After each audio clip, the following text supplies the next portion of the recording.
From the outside, Mr. Khan, it looks as though ایسا لگ رہا ہے کہ قانون کا شکنجا آپ کے گرد تنگ کیا جا رہا ہے. کیا واقعی ایسا ہی ہے؟ Does it feel that way to you? Yes, Stephen, it's been like that for a while. جی ہاں اسٹیفن، جب سے مجھے اقتدار سے ہٹایا گیا تقریباً 14 سے 15 ماہ پہلے تو اسٹیبلشمنٹ سمجھتی تھی کہ پارٹی ختم ہو جائے گی، اور عموماً ایسا ہوتا بھی ہے کہ جب آپ اقتدار میں نہیں رہتے تو آپ کی مقبولیت کم ہو جاتی ہے. لیکن اس کے بالکل برعکس پارٹی کی مقبولیت پہلے سے بھی زیادہ بڑھ گئی، اور یہ پاکستان میں بہت غیر معمولی بات تھی. جب ضمنی انتخابات ہوئے تو میری جماعت نے 37 میں سے 30 ضمنی انتخابات میں کامیابی حاصل کی، باوجود اس کے کہ اسٹیبلشمنٹ حکومت میں موجود جماعتوں کی پشت پناہی کر رہی تھی. تو جب یہ مجھے گیم سے ناک آؤٹ کرنے میں ناکام ہو گئے تو مجھ پر 2 بار قاتلانہ حملے بھی ہوئے، اور اس کے علاوہ اب تک مجھ پر کیے گئے مقدمات کی تعداد 200 کے قریب ہو گئی ہے، اور میں ڈبل سینچری بنانے کے قریب ہوں. اور یہ تمام کوششیں اس لیے ہیں کہ یہ مجھے جیل میں ڈال سکیں یا مجھے نااہل کروا سکیں یا میرے خلاف یہ دونوں کام کر سکیں. And the whole attempt is to either imprison me or disqualify me or both. Yeah, you talk about being knocked out of the game. آپ گیم سے باہر کیے جانے کی بات کر رہے ہیں، اور آپ کے خلاف تقریباً 200 کیسز ہیں، جن میں سے ایک آفیشل گفٹس کے غلط استعمال، اس کے علاوہ توہین الیکشن کمیشن کا کیس، اس کے علاوہ بغاوت، بلاسفیمی، اور یہاں تک کہ ایک قتل کے مقدمے میں بھی آپ نامزد ہیں. But then there are others which include, as I understand it, sedition, blasphemy, and one case which even alleges you are involved. تو یہ بہت پیچیدہ اور مشکل صورتحال ہے، اور اگر دیکھا جائے تو آپ کے پاس تو کسی اور چیز کا وقت بھی نہیں. You don't have time for anything else. Well, you forgot to mention there are about 60 or 70. آپ یہ بتانا بھول گئے کہ میرے اوپر تقریباً 60 سے 70 دہشت گردی کے مقدمات بھی ہیں. میرا تمام وقت ایک عدالت سے دوسری عدالت کے چکر کاٹنے میں گزر جاتا ہے. 2 مہینے کے دوران میں نے 335 عدالتی پیشیاں بھگتی ہیں، اور میری قانونی ٹیم بھی ایک کے بعد ایک کیس میں میرے دفاع میں مصروف رہتی ہیں. لیکن بات یہ ہے کہ یہ تمام بوگس اور جعلی کیسز ہیں، اور ان میں سے کچھ نہیں نکلنا. اور اب یہ فوجی عدالتوں کی تیاری کر چکے ہیں، اور اب یہ معاملہ سپریم کورٹ میں ہے کہ وہ فوجی عدالتوں کے لیے اجازت دیتی ہے کہ نہیں، اور ان فوجی عدالتوں کے قیام کا مقصد ہی مجھے سزا دلوانا ہے. And the objective of the military court is that there I certainly will be sentenced. Would you accept that? کیا آپ یہ قبول کریں گے کہ آپ نے ماضی قریب میں کئی سنگین غلطیاں کی ہیں؟ شاید ان میں سے سب سے سنگین غلطی پچھلے سال آپ کے اقتدار سے بے دخل ہونے کے بعد ایک خاص ماحول کو بڑھاوا دینا تھا. وہ ماحول جس میں آپ نے فوج کے خلاف دشمنی کی حوصلہ افزائی کی، In which you encouraged hostility. اور جب آپ کو اس سال مئی میں گرفتار کیا گیا تو آپ کے حامیوں نے فوری طور پر پرتشدد مظاہرے کیے اور سڑکوں پر نکل کر فوجی اہداف اور ایک سینئر جنرل کے گھر کو نشانہ بنایا. Took to the streets in violent protest, which included violence directed against military targets, including کیا وہ آپ کے لوگ نہیں تھے جو آپ کی بیان بازی کے نتیجے میں ایسا کر رہے تھے؟ people responding to your rhetoric. Well, Stephen, let me just answer this one by one. Number one. ٹھیک ہے اسٹیفن، مجھے صرف ایک ایک کر کے جواب دینے دیں. نمبر 1، میرے 27 برس کی سیاست میں کیا میں نے کبھی کسی کو تشدد کرنے کو کہا ہے؟ کبھی نہیں. ہمارے تمام احتجاج آئین کے اندر رہتے ہوئے پرامن رہے ہیں. احتجاج کی اجازت تو ہمیں آئین نے دی ہے. جب ہمیں کوئی ناانصافی محسوس ہوتی ہے تو احتجاج کرنا ہمارا حق ہے، اور وہ ہم نے کیا ہے. ہم نے 126 دن کا اب تک کا سب سے طویل احتجاج کیا، اور ایک بھی تشدد کا واقعہ سامنے نہیں آیا. تمام پرامن احتجاج تھے. ہم احتجاج کرتے تھے اور واپس چلے جاتے تھے. تو یہی بات ہے جو عدالتوں کے 2 فیصلوں نے اب بھی ثابت کی ہے کہ ہم اس میں ملوث نہیں تھے. ہم سمجھتے ہیں کہ ان پرتشدد کارروائیوں کی آزادانہ تحقیقات ہونی چاہیے ان 4 مقامات پر جہاں پر آگ لگانے کے واقعات ہوئے. None of us were involved in any of violence. We believe that there should be independent investigation into the just four places where the violence took place.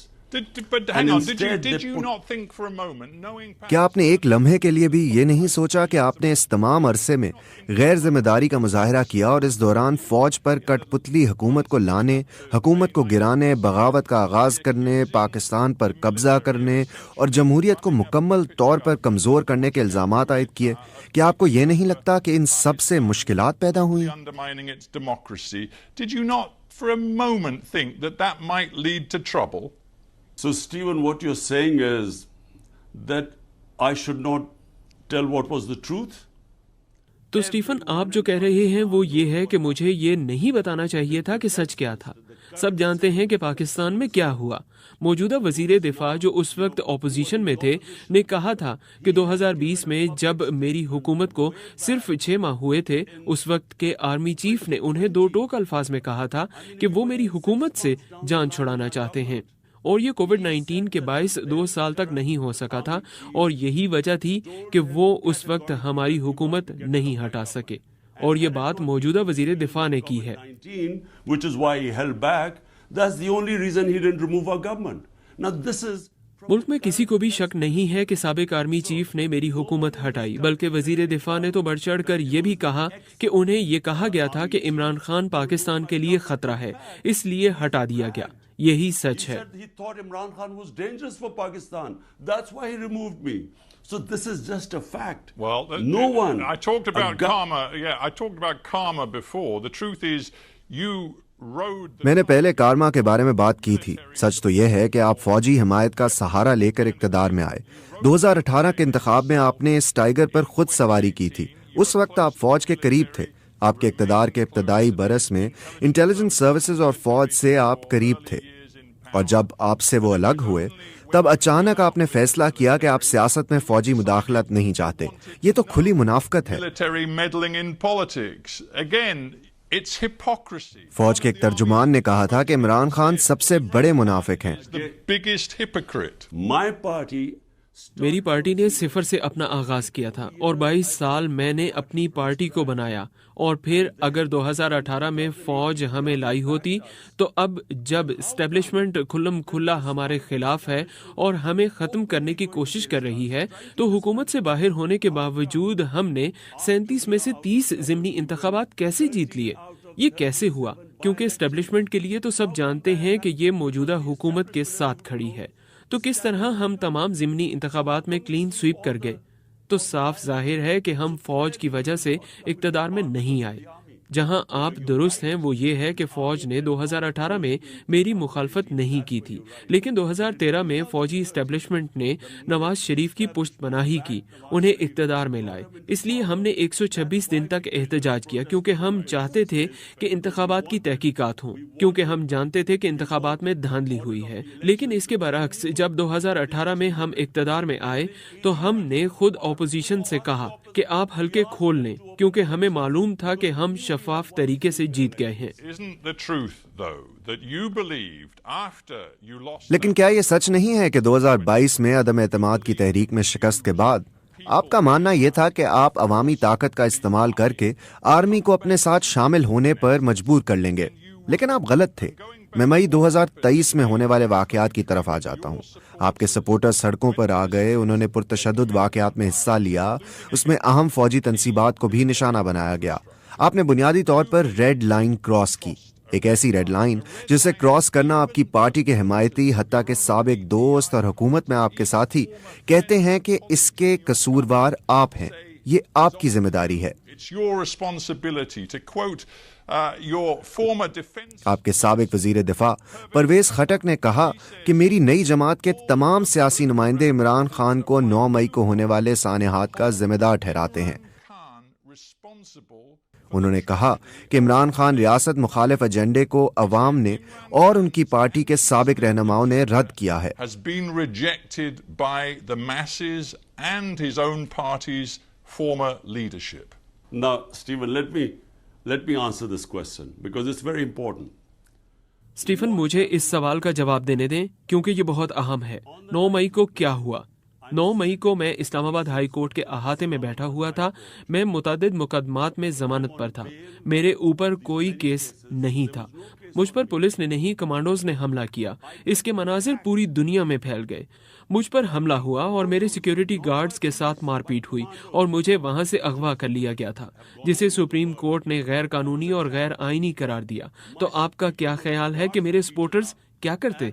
जब उन्होंने देखा कि मुझे कमांडोज उठाकर ले जा रहे हैं, क्या इस पर कोई एहतजाज नहीं होना था?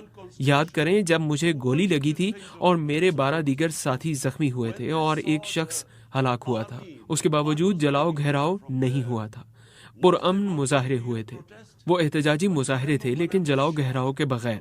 अब ये एक बड़ा सवाल है कि जब वो देखते हैं कि पाकिस्तान की सबसे बड़ी पार्टी का रहनुमा अगवा हो गया है, तो उसका रद्द-ए-अमल आना था। अब बात ये है कि क्या हम वाकई जलाओ गहराव में मुलव्विस थे? जलाओ घेराव सिर्फ 4 इमारतों में हुआ।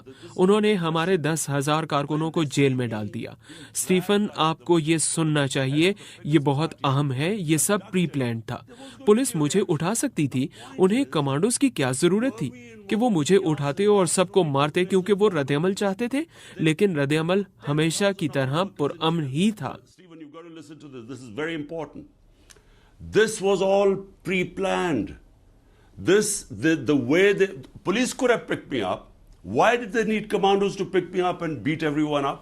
Because they wanted a reaction. And there was, but the reaction was peaceful, as it's always been. I want to stop you, Imran Khan, because Imran Khan, मैं आपको यहाँ रोकना चाहता हूँ क्योंकि आप ये बात वाज़े कर चुके हैं कि आप 9 मई को होने वाले पुरतशद्दुद वाक़यात की जिम्मेदारी नहीं लेना चाहते। मैं ये समझ गया हूँ, लेकिन मैं हक़ाइक़ पर फोकस करना चाह रहा हूँ कि 9 मई की वजह से जो सख्त दबाव आपकी पार्टी पर डाला जा रहा है, सबसे सीनियर रहनुमाओं से लेकर जूनियर रहनुमाओं तक, जिसकी वजह से आपकी पार्टी अंदर से टूट फूट का शिकार हो गई है। आपके सबसे सीनियर साबिक साथी फवाद चौधरी, परवेज खटक, जहांगीर तरीन, इन सब ने पार्टी छोड़ दी है। कुछ ने नई सियासी जमातें बना ली हैं। आपकी जमात का जैसे अब वजूद ही नहीं रहा। frankly, no longer exists. If my party doesn't exist, why don't they announce elections? अगर मेरी पार्टी का वजूद नहीं है तो वो इलेक्शंस का ऐलान क्यों नहीं करते? वो इंतखाबात से क्यों भाग रहे हैं, जो आइन के मुताबिक है और सुप्रीम कोर्ट ने इसका हुक्म भी दिया था? पाकिस्तान का 60% हिस्सा पंजाब है। वो वहाँ के इलेक्शन से भाग गए। अब ये अक्टूबर में होने वाले इंतखाबात से भी भाग रहे हैं। अगर मेरी जमात खत्म हो गई है तो उनको घबराना नहीं चाहिए। मसला ये है कि जमात कायम है। उन्होंने हर किस्म के हरबे इस्तेमाल कर लिए हैं। उन्होंने 10,000 लोगों को जेल में डाल दिया है, जिनमें खवातीन भी शामिल हैं। ये इससे पहले कभी नहीं हुआ। और इससे भी बदतर बात यह है कि उन्होंने लोगों पर ज़ेरे हिरासत टॉर्चर किया है। इस मुल्क की तारीख में ऐसा कभी नहीं हुआ। तो दबाव में आकर कुछ लोग छोड़ गए हैं, लेकिन अक्सरियत लोग छुपे हुए हैं। मेरी सारी सीनियर लीडरशिप जिनकी गिरफ्तारी नहीं हुई, उनमें से कुछ छोड़ गए हैं, लेकिन बाकी छुपे हुए हैं। मेरे कारकुन छुपे हुए हैं और चंद लोग और छुपे नहीं हुए, लेकिन हम अपने घरों में तकरीबन नजरबंद हैं। With 1 or 2 other guys who are not in hiding, but we are more or less house arrested. But that's the point. So, That's the point. I mean, Hang on. यही नुक्ता है। हमारे पास ज्यादा वक्त नहीं है। फवाद चौधरी जो इस शो पर आ चुके हैं और जो आपके बहुत वफादार थे, लेकिन अब उन्होंने सियासत छोड़ दी है, वो कह रहे हैं कि आपके साथ वो मजीद काम नहीं कर सकते। उन्होंने गुज़िश्ता बयान में कहा कि आपको मेन स्ट्रीम सियासतदानों के साथ राब्ते बहाल करने का तरीका ढूंढना पड़ेगा। उन्होंने नवाज शरीफ का जिक्र भी किया। उन्होंने कहा कि मुल्क बहरान के करीब है और अब ये आपकी जिम्मेदारी है कि आप अपने मफादात को एक तरफ रखते हुए नवाज शरीफ और दूसरों से राब्ते करें। क्या आप ऐसा करने के लिए तैयार हैं? Are you prepared to do that? The fact that the country is on the brink of a major disaster. ये हकीकत है कि मुल्क एक बड़े बहरान के करीब है। हम वाकई तारीख दौर की जानिब बढ़ रहे हैं, क्योंकि बुनियादी तौर पर इस वक्त पाकिस्तान में गैर एलानिया मार्शल लॉ लगा हुआ है। गुज़श्ता 20 बरस में मुल्क जमहूरी निज़ाम की तरफ चलने लगा था, लेकिन एकदम से ऐसा नहीं रहा। कोई ऐसा मीडिया नहीं जो आज़ाद हो, और वो अदलिया को अपने काबू में लाने की कोशिश कर रहे हैं। तो हम तारीख दौर की जानिब जा रहे हैं। लेकिन इसका हल क्या है? क्या हल ये है कि इन लोगों से हाथ मिला लिया जाए जिन्होंने इस मुल्क को 30 बरस तक लूटा? मैं सियासत में इसलिए नहीं आया था क्योंकि 2 खानदानों ने हमारे मुल्क को माशी तौर पर बर्बाद किया था। میں اس لیے آیا تھا کیونکہ میں طاقتور لوگوں کو قانون کے گھیرے میں لانا چاہتا تھا. اسی وجہ سے میری پارٹی کا نام تحریک انصاف ہے. اور کیا اب مجھے ان لوگوں کے ساتھ شامل ہو جانا چاہیے جو اس ملک میں قانون کی حکمرانی کو تباہ کرنے کے ذمہ دار ہیں؟ کیوں؟ تاکہ مجھے اقتدار ملے. اس سے بہتر ہے کہ میں اپوزیشن میں ہی رہوں. What for? To come into power? I'd rather not come into power.